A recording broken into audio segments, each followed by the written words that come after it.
নমস্কার, সবাই কেমন আছো? আশা করছি সবাই খুব ভালো আছো। আর আমাদের মনে হচ্ছে আজকে আমাদেরকে ছেড়ে দিতে পারে, আমরা খুব খুশি। জানি না, ব্লাড দিতে যাচ্ছি। সকালে উঠেই ঘুম থেকে ওঠার পরেই আমাদেরকে মোটামুটি 7টার মানে 6:30টার সময় তুলে দিয়েছে। ঘুম থেকে তুলে বলছে আজকে ব্লাড দিতে যেতে হবে। আর আমরা এখন যাচ্ছি এমার্জেন্সিতে। প্রথমে ও ব্লাডটা ওখানে, আরিয়ান ঘুমোচ্ছিল, ওখান থেকে ব্লাডটা নেওয়ার চেষ্টা করছিল, কিন্তু আরিয়ানের হাতে খুব ব্যথা করছে।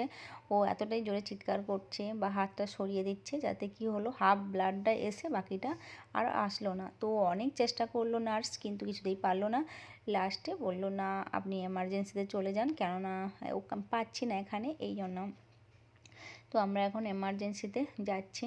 তো কেন আরিয়ানা কি হচ্ছে, প্রথমে তো আরিয়ান আজ বাড়ি ছিল যাবে, ওই স্যালাইন বা ব্লাড দিল, অ্যান্টিবায়োটিক চলছিল, কত ব্লাড ওটা দিল চেঞ্জ করে আমার যখন ডান আরিয়ানটা। হাতে করেছে, তারপরে থেকে এসে থেকে ব্লাড দিয়েই যাচ্ছে আর দিয়েই তারপরে যাচ্ছে। যখন স্যালাইনের বাড়িতে সাথে গিয়ে সাথে ভালোভাবে বা খাওয়া দাওয়া করতে হবে তো। আর শোনো, ইঞ্জেকশন দিচ্ছিল, যেগুলো জানি না কি বাড়িতে দিচ্ছিল। গিয়ে তো সেইগুলো তুমি দেওয়ার কি পরে খেতে ওর চাও এতটাই আজকে বলো, পরিমাণে আমি ব্যথা বানিয়ে হচ্ছিল, দেবো।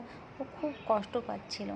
তো ওকে ঠিক বললাম হয়ে যে যাবে, চল হয়তো আজকে সব যদি খুলে দেবে, ঠাকুরের রিল্যাক্স হয়ে কৃপায় যাবে।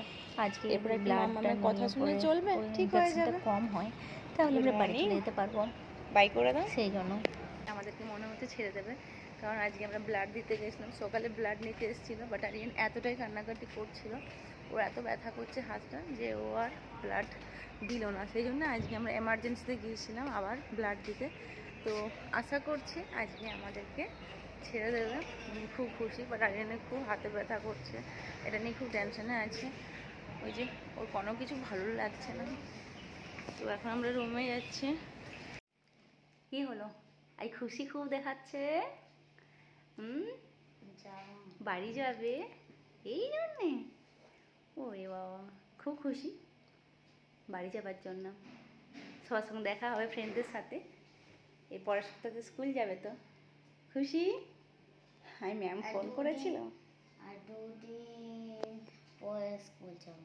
হুম হুম আর 2 দিন ছুটি নিতে হবে আমার। আচ্ছা, তো আমি হাসপাতালের ব্যাপারে কিছুই জানি না, সেই জন্য আমার একটু টেনশন হচ্ছিল। যখন ডিসচার্জ করাচ্ছিলাম, তো তখন আমি ওর অফিসের মানে কয়েকজনকে ফোন করেছিলাম, ওরা এলো, বাট আমি লাস্টে দিতে পারলাম না ওর ব্যাঙ্ক অ্যাকাউন্ট ডিটেলসটা, আর মাথায় আসেও নি যে আমার পেটিএমের মধ্যেই হয়তো আছে। তো এখন আমি সব রেডি করে চলে এসেছি, আর রাত্রেবেলা দেখছি ওকে ডিনার দিয়ে গেছে, ও ডিনার কমপ্লিট করলো। আর ডিনার কমপ্লিট করার পরে লাস্টে যাওয়ার সময় হচ্ছে ওর হাতে যেটা আছে ওটা খুলে দেবে, ওটা খুলে দিলে তারপরে আমরা বাড়ি যাব। মোটামুটি সব কমপ্লিট হয়ে গেছে। আর আমাদের তো মেডিক্লেম ছিল, মেডিক্লেম থেকে সব কিছু হয়েছে। আমাদের কিছু ক্যাশ টাকা দেওয়ার ছিল, সেটা ওরা রিফান্ড করে দেবে বলেছে।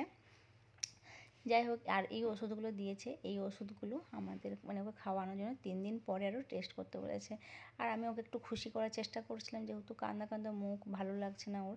তো চলো টাটা, দেখা হবে বাড়িতে গিয়ে। সবাই খুব ভালো থেকো।